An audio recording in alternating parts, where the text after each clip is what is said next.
I cannot just leave and never come back. So I went back exactly 6 months later and rescued puppies from that.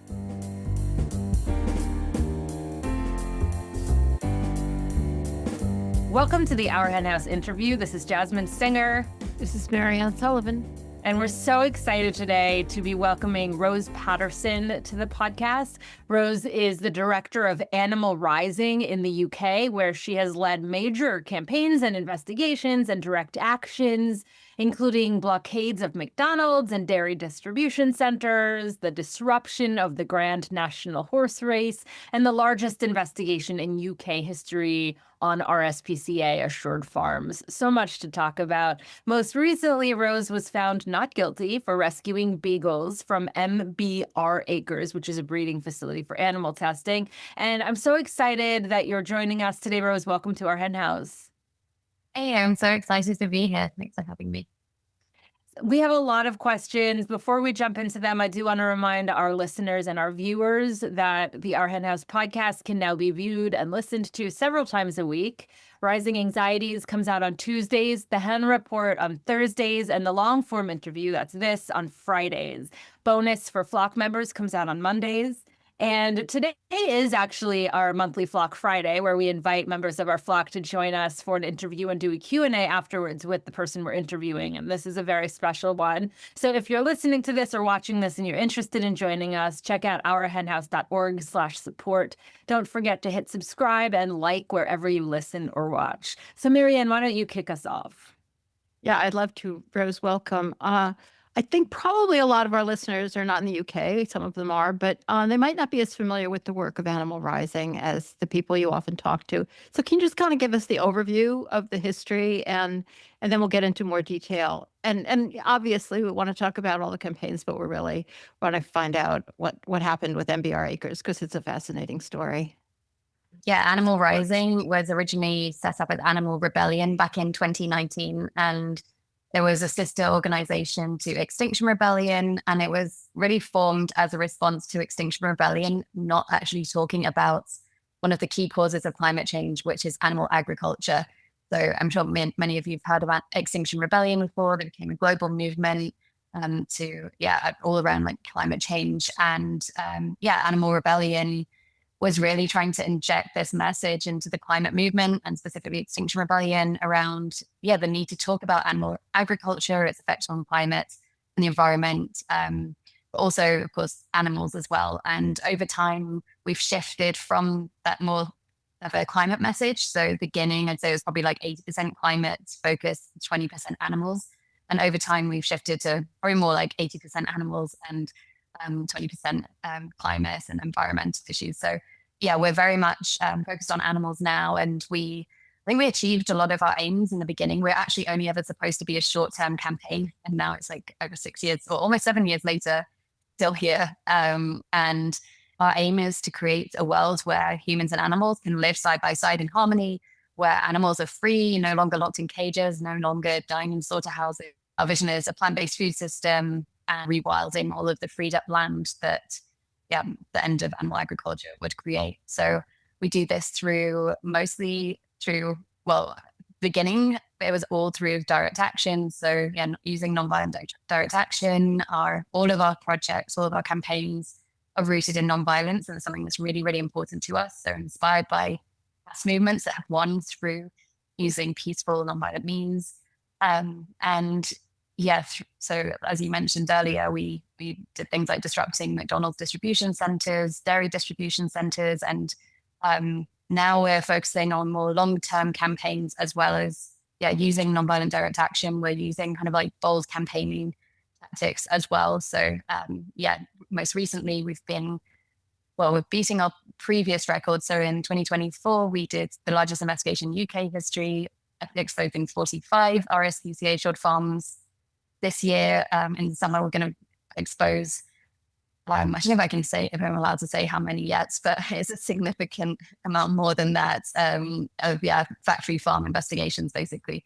And so that's like our next project, but we'll be bringing back more nonviolent direct action, more animal rescues. And I think one of the best things that we've ever done, and one of the highlights of my life, is the beagle rescue I think that's the thing that I'm most proud of today. So yeah, and that's Animal Rising, but we also have a network of other projects that over time we've seeded. So as well as there's like nonviolent direct action campaigns, we've also seeded plant-based universities, plant-based schools, communities against factory farming, vegan support the farmers, lawyers for animals. So yeah, we've actually become this kind of mini ecosystem of organizations that all interact with each other, collaborate and things. But yeah, my main focus is on Animal Rising, but also supporting those other projects. So yeah, there's quite a lot going on basically. Okay, well, there's so much to untangle there, but because of what you said you're most proud of, let's get into detail on MBR Acres. Why did you decide to focus on this one facility?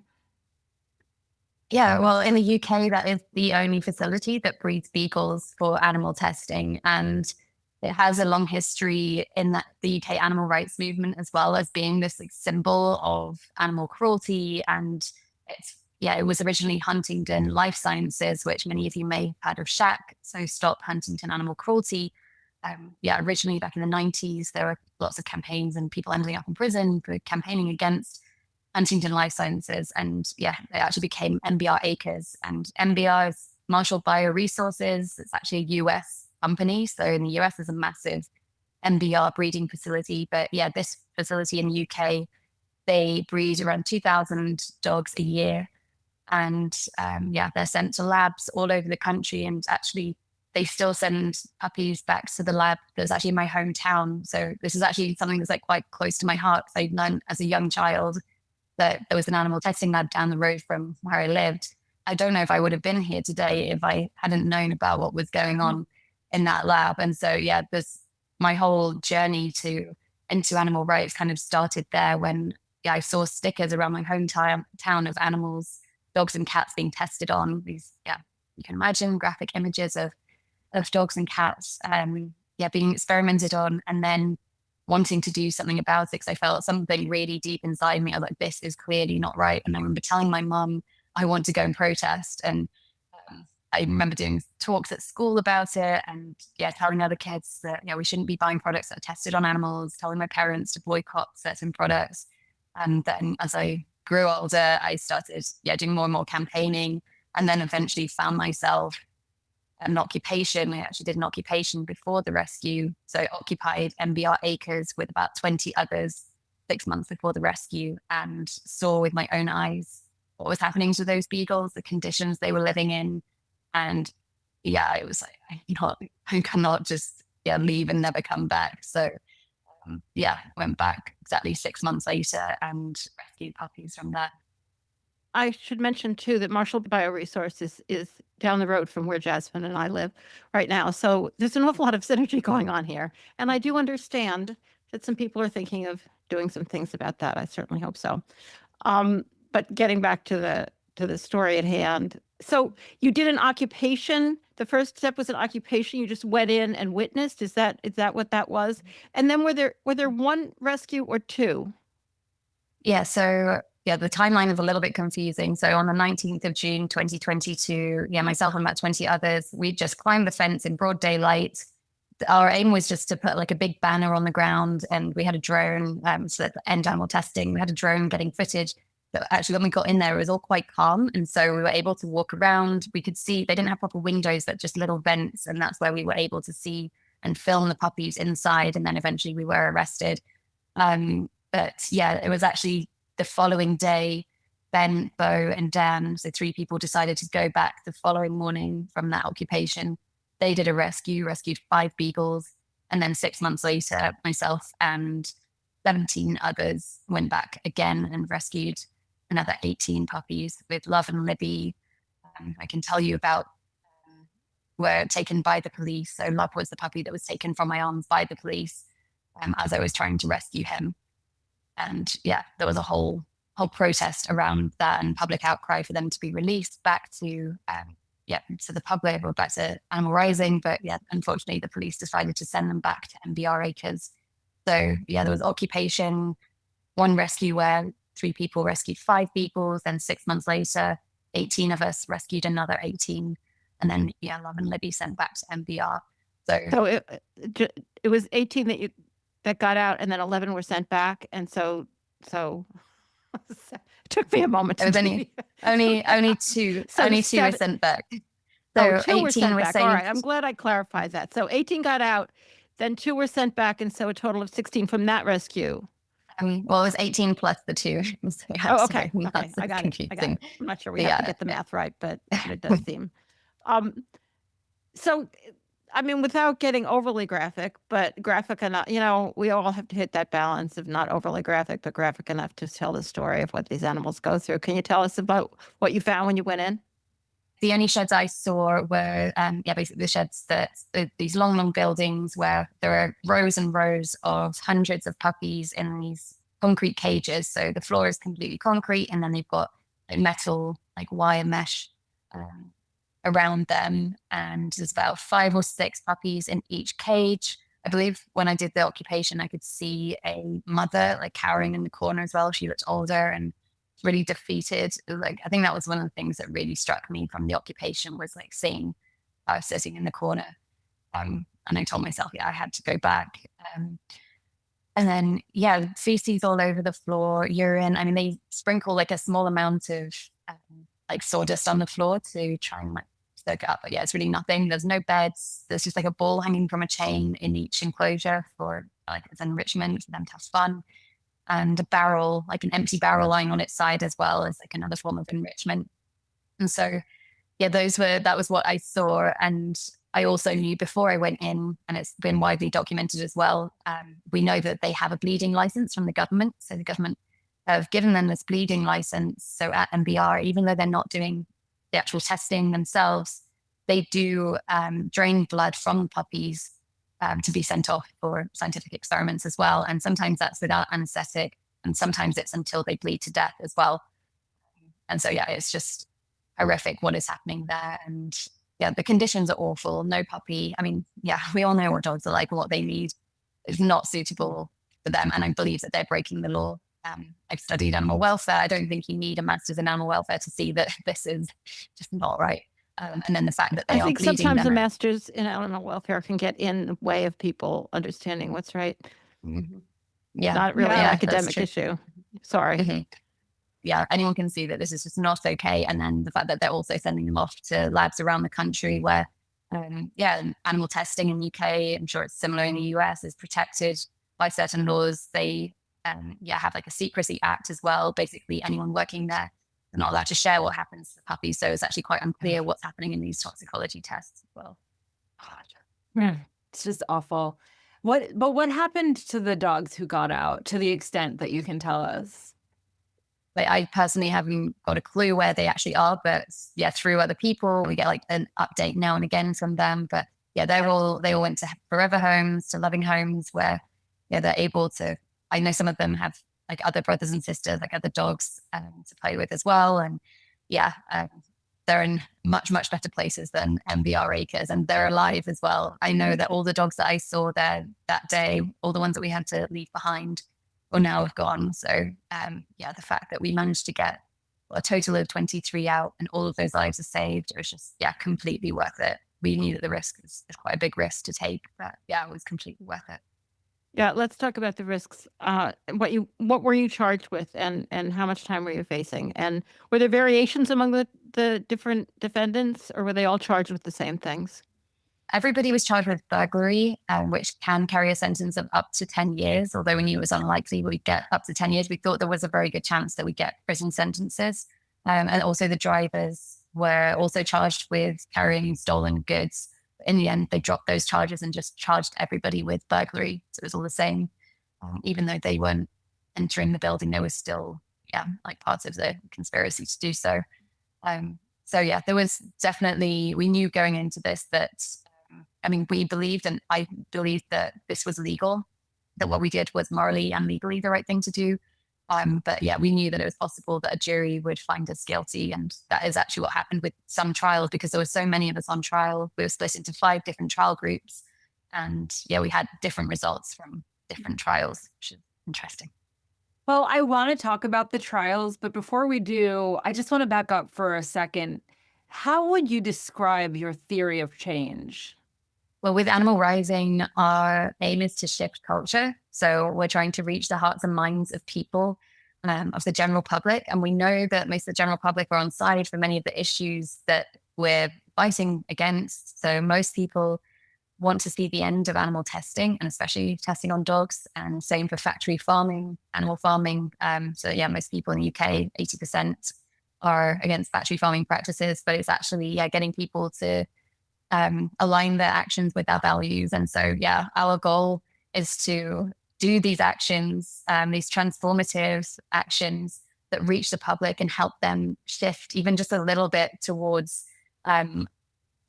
maybe supporting us, or at least supporting the end of animal testing or factory farming or whatever the campaign is. So yeah, basically through these like bold, inspiring actions and campaigns, it creates like moral shock. And then that leads to people questioning their values and who we are as a nation. We're supposed to be a nation of animal lovers.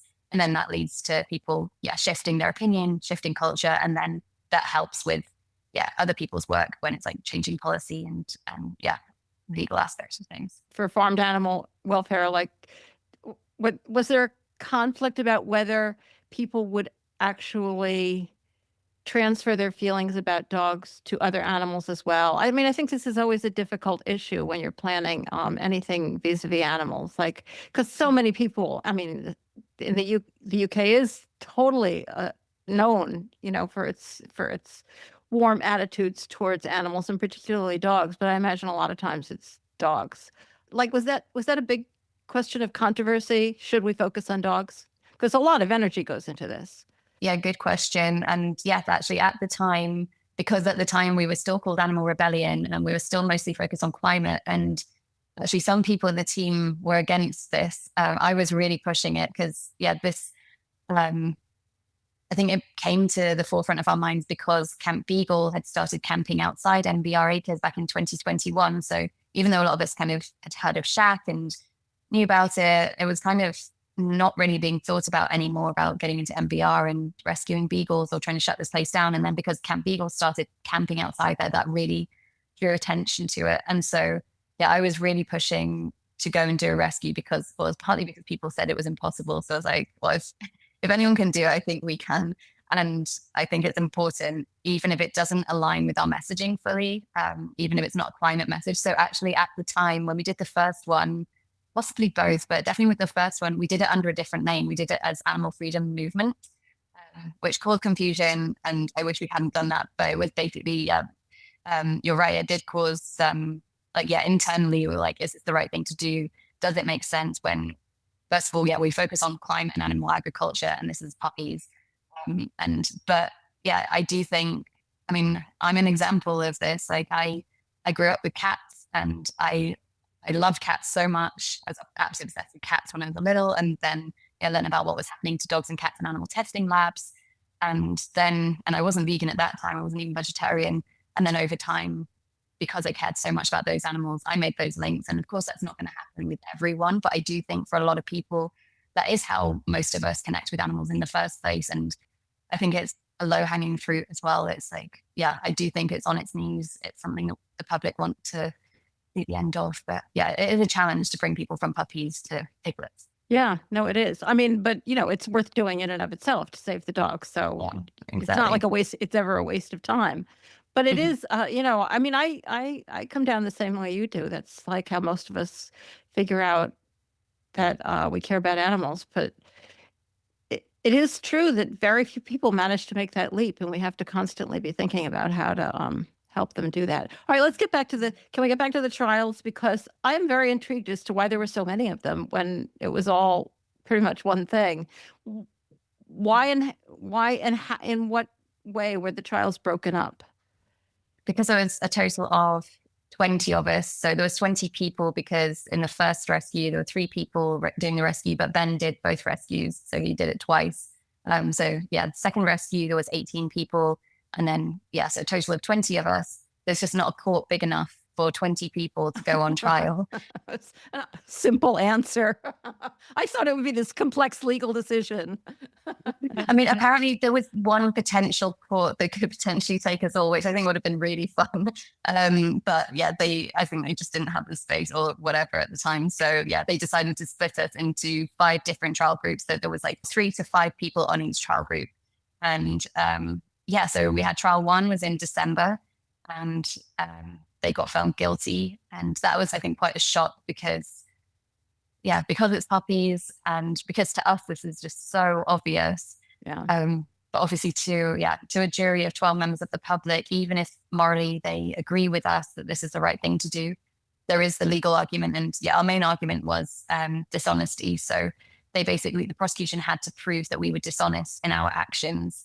And because we did everything openly, we filmed everything, we posted it online, we told the press, we even told the police, we went to the police for the rescue to tell them what we had done. So in our eyes, we were completely honest. But yeah, maybe the jury, who knows who's on the jury? A lot of this is just pure luck as well. The odds are stacked against us from the beginning, honestly. And so I think it was harder than we expected.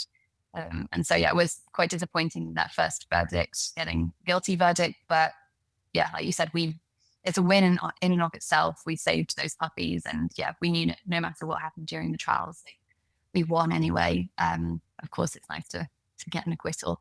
I'm just a little confused about the results of the trials. Can you just go into that a little bit more and summarize the outcomes?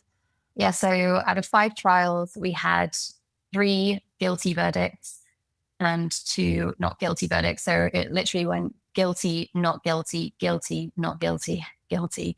And it's even possible within the trial, different individuals could get found guilty and not guilty as well, but that didn't happen, but that is possible. So yeah, it was basically, it's totally up to the jury. And we had the same judge for the first 2 trials and the last one, and then a different judge for this 3rd and 4th trial as well. And that can also make a difference as well. But yeah, both judges had both guilty and not guilty verdicts. So yeah, a lot of people ask this question. It's a good question. And yeah, honestly, without speaking to the jury, it's very hard to know exactly what was going through their minds, what were the challenges that they faced. And it's really hard if you're on a jury, and you could have some people really, really wanting us to win, but maybe they're just, overthrown by other people. In some ways, it's not that surprising. I mean, people's attitudes towards animals can be so different. And really, your defense. So the defense of honesty means that you were being completely honest and open. Not that you weren't stealing something, or just it had to do with like whether you were openly doing everything. I wasn't sure of what that, because it's not a word that's really used in criminal defense in the U.S. So, all right. So, I obviously people have very different attitudes about what moral issues are regarding animals, and it's just kind of bizarre. Is this something that can be the subject of an appeal for the people who did get convicted, that the exact same people who did the exact same thing got acquitted? There are grounds for appeal for this first trial because they did have really strict restrictions for some of the things that they could say. So they were actually restricted from saying much about what was happening inside MBR and their beliefs and everything. Okay. So they are going to appeal. I believe the other 2 don't really have grounds for appeal, unfortunately, because they had similar restrictions to the trials that were found not guilty. So yeah, it's unfortunate, but that's not going to happen. But if the appeal goes through for the first one, then it's possible that can set a precedent for future trials. Otherwise, it doesn't set a precedent. It really is a crazy legal story that people can do the exact same thing, and some get acquitted, some get convicted, and it's all fine. That's all. No, fine. I was going to ask you that, Mariann. Actually, I don't really know what my question is, but I think we have bigger courtrooms. Like, I don't know. I've never heard of this. That's what I was going to say. Like, as an animal Really? law person, Mariann, like, how do you make sense of this? Well, I have trouble making sense of it. I mean, just as a legal question, just because it's just the kind of legal issue that you don't really have to know what the law is. You just have to know that, well, that sounds completely unfair. I mean, anybody would think that sounded unfair. So in the US, you never have like multiple trials for like the same thing. Yeah, I'm sure there are. I mean, I don't have the answers as to how that works out. Yeah.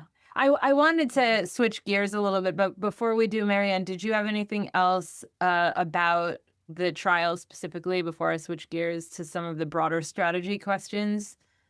I mean, I would like to know how you feel these rescues do fit into a broader strategy. Sure, let's go both there. both on the dog question, but we kind of covered that. But also just I guess it's basically related to what you were saying about your theory of change. Like how does it fit into what you want to be doing for the next 10 years?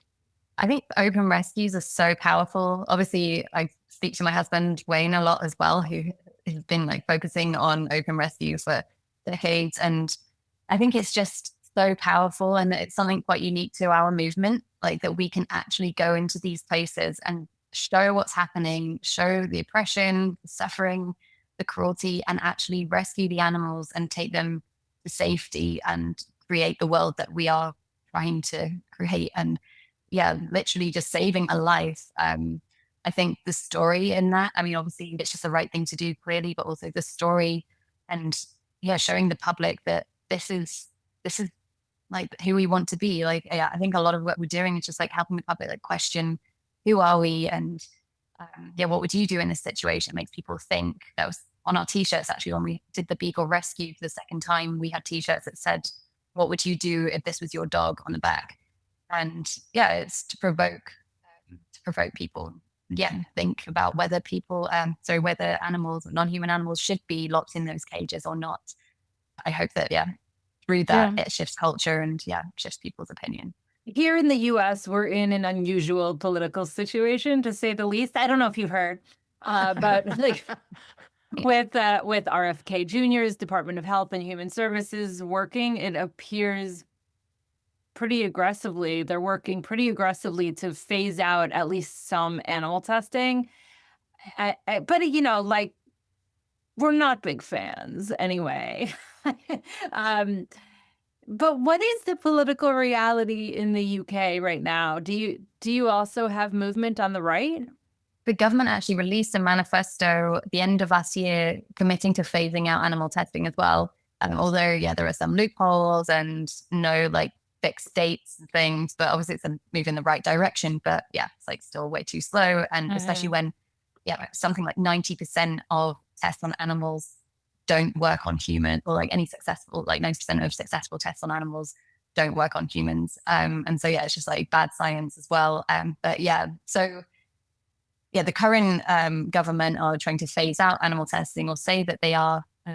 But then they're also protecting those facilities as well by claiming now a new law has been passed, claiming that those facilities, like animal breeding facilities and animal testing facilities, are a key national infrastructure. And so that gives the police extra powers to be able to arrest people, like literally just standing outside of the placard. So a couple of weeks ago, 2 people, these are the first 2 people to be arrested under this new bill, literally for standing outside MBR Acres with placards.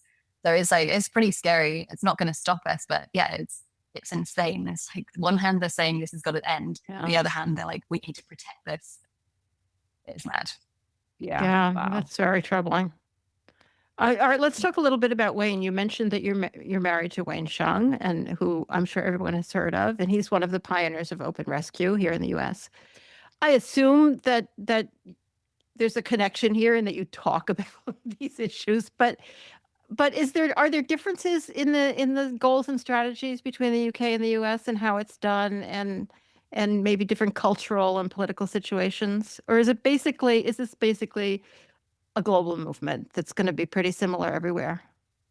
So me and Wayne, we basically met because of the Beagle rescue. So because of our rescue in 2022, we started talking after that. And I think there are some differences. I think because of how much repression there has been from the police over the last few years, both on, like I just said, with the situation with animal testing facilities becoming key national infrastructure, but also the repression that we've had as an organization, like literally police breaking down our doors just for planning to disrupt a horse race, like multiple police raids and things. And this is like when we've been open about it. So ideally, we like to be open as possible and openly organized And that's actually something Wayne really likes about what we have been doing as Animal Rising, and has now obviously been doing that with Ridgeland and has been super open about that. I just don't think that we could do that right now in the UK. If I started saying openly that we're going to go to break in MBR Acres, I'm pretty sure the police are going to come and knock down my door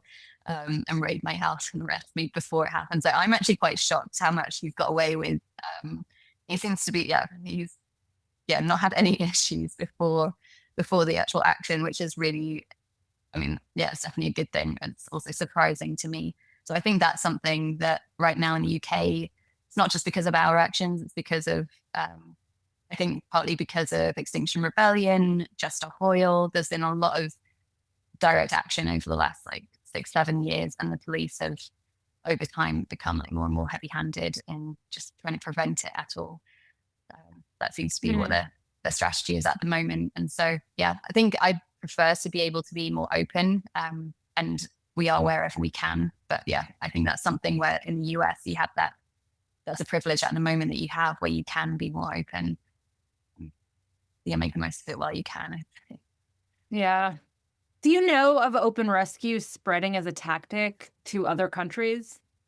That's something I'm thinking about as well, because I know I would like to see more open rescues. I know there's a lot of course, covert rescues happening. I do see open rescues happening in other countries in Europe, but I'm not on the scale that we've done or that Wayne's done in the US. And I would like to see it be more of a global movement. So I think that is something that there is anyone out there in anywhere else in the world happy to support and make that happen as well. But I do think over time that is something that we'd like to be doing more, and having a network of organizations or individuals around the world doing open rescue.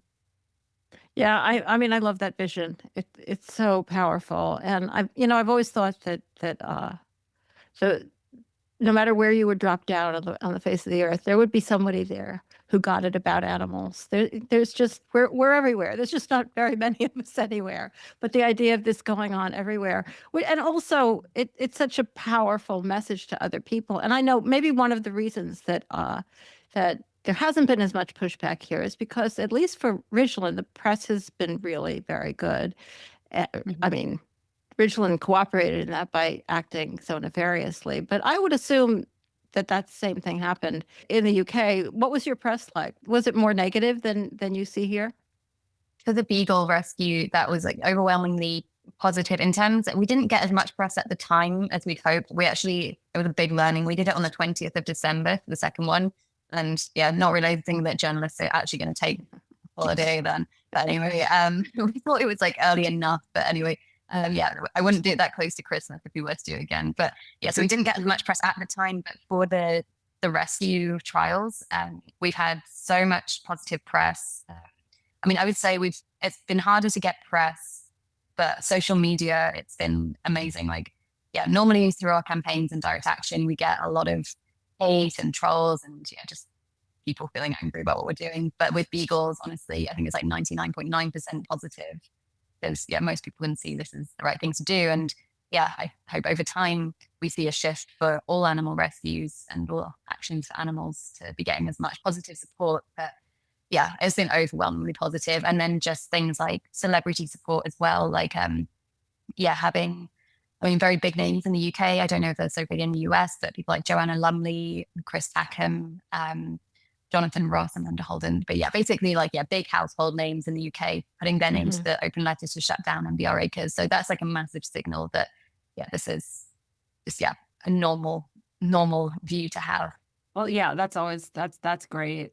I do think things are shifting just a little bit, and that's not usually the first thing I say about things relating to animal abuse and exploitation. You, of course, have other campaigns, some of which are also quite controversial. Can you tell us about them? I think some of the more controversial ones or actions that we've done that have been actually controversial in the animal rights movement and vegan movement. So we were doing a dairy campaign, and we got viral videos for pouring milk on the floor in supermarkets. And this is where we would just we started off in high-end supermarkets, take milk off the shelf and just pour it on the floor. And this went completely viral because it's a strange thing to do in the first place. And then, the controversy of it, like whether some people saying this is a waste of milk, it's disrespectful. But also, I don't know. Personally, I I like the milk pause, but I can understand, it is controversial. But that was part of the bigger campaign around shutting down the dairy industry for 2 weeks. So for almost 2 weeks, we had around 150 people getting arrested day after day, basically blockading dairy distribution centers across the south of the UK. We do this by stopping the trucks, climbing on top of them. We're using other tactics to stop milk from getting out, and we caused milk shortages in supermarkets through this. And we did a similar thing with McDonald's as well, causing some restaurants to shut down because they ran out of burgers. We've done some kind of wild actions throughout the years. And then I think one of the most effective things, like most successful in terms of press, was the disruption of the Grand National, that was the first action we did as Animal Rising when we changed our name in 2023. And the Grand National is the biggest horse race in the world, like £300 million on bets for this one specific race that weekend. And so our aim was to disrupt that race and just delay it for however long we could. And actually 2 weeks before that, a Daily Mail journalist infiltrated one of my trainings because we were very open about it.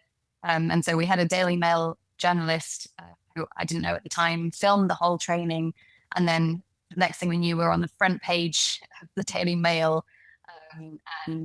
Basically saying everything about the action. This is 2 weeks beforehand. And then so for a split second, we were like, should we cancel? And then we were like, no, of course not. Let's just go ahead anyway. And there were like hundreds of police on quad bikes, helicopters, everything. And we still went and did it. And people still got on the tracks and disrupted the race. And I think we got a lot of support because I think horse racing is on its way out in the UK as well. But there was still a lot of controversy around that. And it got so much media attention because it was just this lead up to that action. So I'm sure there's tons that I've missed. What was the story of the king's sheep? That's it. And so I'm actually going on trial this year again for rescuing 3 lambs with 2 other women from King Charles's estate. So King Charles he claims to be an environmentalist, but he has lots and lots of land that's actually used for farming. There are some factory farms on his land. A lot of it's also used for sheep farming, which is terrible for the environment as well. And we knew that these lambs were destined to slaughter. And so we went and rescued 3 lambs, took them to safety. They're now living in a sanctuary. They're all grown up. And we actually we tried to hand ourselves into Windsor Castle to the police there, but they didn't care. And so we went to another police station and told them what we'd done. And then they arrested us. And now we're charged with theft, which is similar to burglary. And so we're on trial in September for that one as well. And it's the Royals, it's had a lot of media attention as well. Facing potential prison sentence for that one. But that was totally worth it. That was such a sheep are harder to catch than puppies, I would say. But they're all living their lives in a field somewhere in the UK. So I don't want to psychoanalyze you or anything, but I am curious. I mean, I do keep hearing you say, it was totally worth it. And from where I sit, it was too, but I'm not the one that's facing these charges. How do you deal with it? Just like emotionally to know that maybe you will wind up going behind bars for a bit or who knows? I mean, this is obviously a risk that you're taking very willingly. What is that like for you? Yeah, I kind of assume that one day that will probably happen and I'm just at peace with it. For some reason it doesn't bother me. I just feel so strongly that we're on the right side of history and it's just, I'm sure it's the same for everybody here. It's just so obviously right. And it's okay if I spend a bit of my life in a prison cell. And I think we've got to try everything we possibly can to get the message out there and to make that change. And I don't think this is the only way to make change. I don't think it would be a good idea for everyone to be doing what I'm doing. But we all play our different roles in the movement. And that's something that I'm fine with, I'm willing to do. Also just think it be quite an interesting experience as well. But yeah, there's pros to like, yeah, going to prison. I think that it needs to happen. It's got to happen to make change at some point. Like, I mean, lots of people have already gone to prison for animals. And yeah, I think every movement has seen that. Every movement that's actually made change has seen that at some point necessary. How do you feel about your relationships with the broader movement? And you obviously, as you just said, not everybody should be doing the same thing. And I know you actually been in opposition to the RSPCA, and there's been conflict. But do you see yourself as in conflict with other parts of the movement, or do you see more of an evolutionary development that the movement is becoming a little bit more, well, let's say a little bit more like you? Yeah, I don't see it as like conflict even with the RSPCA. Like our like outlook of and how we, I mean, it might not, I think we made mistakes during the RSPCA campaign, but our view of them was like they're a friend that's lost their way. Like they were set up 200 years ago to care for animals, and now they're putting the stamp of approval on animal products, and like something has gone wrong. And so yeah, we were just trying to shift them and kind of like, yeah, bring them back to their roots and to caring about all animals. And so yeah, it wasn't intended to have like conflict, but I guess there's definitely some like kind of like confrontation, or that's part of being nonviolent, is having those difficult conversations. And we don't agree with everything in the animal movement. And yeah, I think some strategies are more effective than others, of course, but I don't know anything for definite. And I think it's good, even if someone's doing something that I think is probably not a good idea, I'm still glad that people are there fighting for animals and trying their best. And yeah, we all make mistakes, and we're learning along the way, because we haven't won yet. So if we knew how to do it, then yeah, we'd be there already. So yeah, I think we're also friends with the animal movement in the UK. We have a lot of like collaboration, and we're trying to coordinate with other organizations as well, even like more conservative organizations behind the scenes. So even if it's not completely openly, so we do actually have good relationships with like leaders of other organizations, which I think is actually a really positive thing in the UK. I'm not sure what it's like in the US, but I think it's happening more now, and more people want, more coalitions, more collaboration. There used to be much more dissension within the movement in the US. I think that people were very opposed to each other. I think that's calmed down, but people do take very, very different ways forward. And, inevitably that can lead to, I'm not sure there's as much cooperation as you're recounting in the UK, but I do think that things have changed a lot, that there's not so much this, we may disagree, and this is not true of everybody, but we may disagree about what's the right way forward, but it's not so much that only my way is the right way forward and the other ways are actually heading backwards and are enemies. I mean, I think when I was first coming into the movement years and years ago, I think there was more of that. And I think that's a really good sign. And I just really think that everybody is aware that we're living in very odd times, and odd times are very painful, but they can also be times of change. And I think they can be times of change for animals as well, when people are kind of rethinking a lot of things. But the U.S. animal movement is just so much of the money, I mean, enormous amounts of money. I'm sure this is true everywhere. I mean, I know it's true in Europe and the UK as well, is going into sort of cage-free campaigns and effective altruism campaigns, which, it's a very different approach. So there's not a lot of room for a lot of people to be working together because they're taking such different tactics. Mm-hmm. I mean, I do agree with that. We do talk about that a bit in the UK as well, because I do feel that there's quite a small number of groups that are really pushing for transformative change and being really progressive. And I agree, there's way too much money going to EA and cage-free type campaigns. I think we could get to, personally, I think we'll get to our end goal quicker if more money was given to more transformative groups. Yeah. Unfortunately, it's not my money. Belongs to the rich people, and they're so frequently wrong.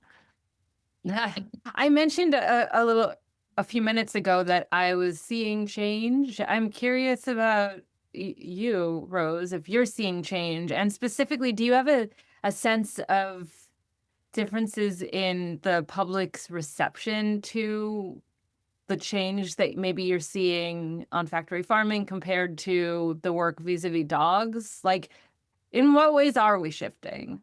I mean, I think we're already winning. So we've got, looking at like our two main areas of work, beagles and factory farming. Like I said, I mean, a conservative estimate for the amount of public that's against factory farming is 56%, but other studies say up to 85% of the UK public want to see the end of factory farming. And then with dogs, it's even higher. Yeah, it's like we've got most of the public on our side. It's just how do we activate them and bring them, more over towards ideally vegan, the vegan end of the spectrum. But yeah, so I think this is something, so like Harley, he's one of my teammates, he came from Just Stop Oil. He was an animal rights activist, then went to Just Stop Oil, so focused on climate for a bit, and now he's in animal rising. And I mean, when he came into animal rising and had seen what's happening in like the animal rights movement, he's like, compared to the climate movement, like we're like so far ahead and like in so many ways, and like we've got so much to celebrate, but often really pessimistic. And I think you've got to be realistic as well. But we've got so much to celebrate, and it's like most people care about animals. Like most people think it's a good thing to say that you care about animals, even if you're still buying animal products and things. It's like it's not a good thing to hate animals or to hurt animals. Like everybody agrees with that. And then it's just that our laws are lagging behind. And actually, one of the things during the trial, the jury communicate with the judge by passing notes. And one of the notes said, it was the first note that they sent. And when they sent this note, I was like, oh my God, there's some hope here, because they said something like, what do we do if society's like moral and ethical values, or like, what if the law hasn't quite caught up with society's moral and ethical values or something like that? And I was like, okay, maybe we're going to win, but I didn't want to get my hopes up. But I think that's so true. It's like society's moral and ethical values are on the right side, like are with the animals, but it's just like the law hasn't caught up yet. So I feel like, so I feel like really hopeful. And I think so many things are moving really quickly in the right direction. And just seeing, I mean, I went vegan long ago, was that like 14, 15 years ago?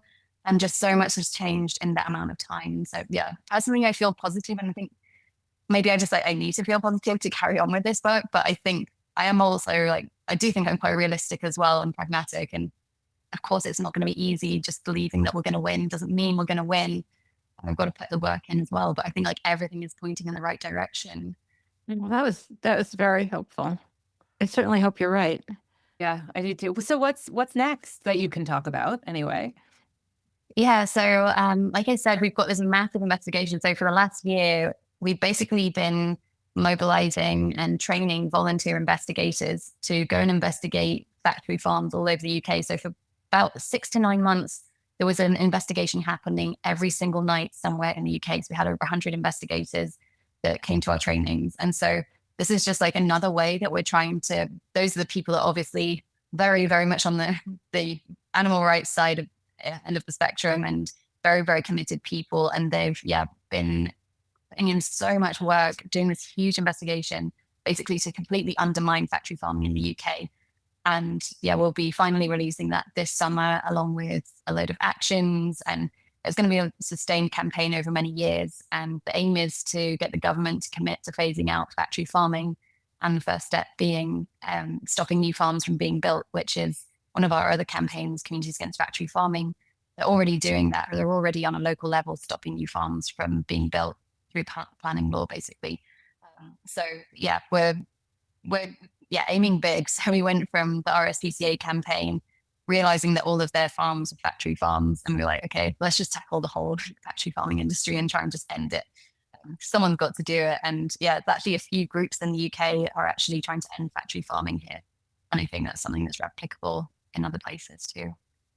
I just think that particularly in the UK, where I mean, I think this has changed, of course, but the US, people in the US have always been aware that, we have factory farming, and they just put it out of their minds. But people in the UK, I think for a long time, really have thought that was something that happened in other places. And that's not what we do. And so just the information that you will be able to convey in that campaign, I think will be because I think people in the UK, I mean, my impression is that because being an animal lover is really something to be proud of and considered something to be proud of, that people just don't realize how bad it is. Is that your impression? Yeah, I think pretty much. I do think, most people, it's hard to know whether people like really believe it or if they're just telling themselves that factory farming is not happening here, or it's not so prevalent. But yeah, but that is what people say. They do say, yeah, it's I own by high welfare or whatever. And yeah, then there's all this misleading marketing, making them believe that it's not all that bad. And yeah, the animals have had high welfare lives and things. So yeah, I do think most people, I mean, that is the first step, is raising awareness, letting people know that, yeah, 90% of farms in the UK are factory farms. And yeah, this has got to stop, and we can stop it. And it doesn't need to be this way. And it's just like, yeah, showing the public another way. So yeah, see how it goes. We'll keep you updated. Well, on that note, how can people stay on top of your work and support your efforts? Yeah, so you can follow us on social media. So yeah, if you just search Animal Rising on Instagram, TikTok, Facebook, yeah, all social media platforms. Or best thing to do is probably sign up to our mailing list if you want to get constant updates. I think comms team is amazing. I think we have really great email. So yeah, if you want to sign up for our mailing list, go to animalrising.org, and then you can sign up there, and then you'll get constant updates on how to get involved in campaigns as well once we launch that factory farming campaign. And you can also donate on the website as well, because of course, costs money to run these campaigns. For sure. Absolutely. Well, Rose, I know you're sticking around for a Q&A with our flock, and I just want to thank you so much for all that you're doing. It's just, it's really incredible work, and it's been an honor to get to pick your brain a little bit, and I'm looking forward to picking it a little bit more. That sounds so weird and gross, but like in an ungross way, in a fully consensual, hopefully way. I am looking forward to learning a little more about you.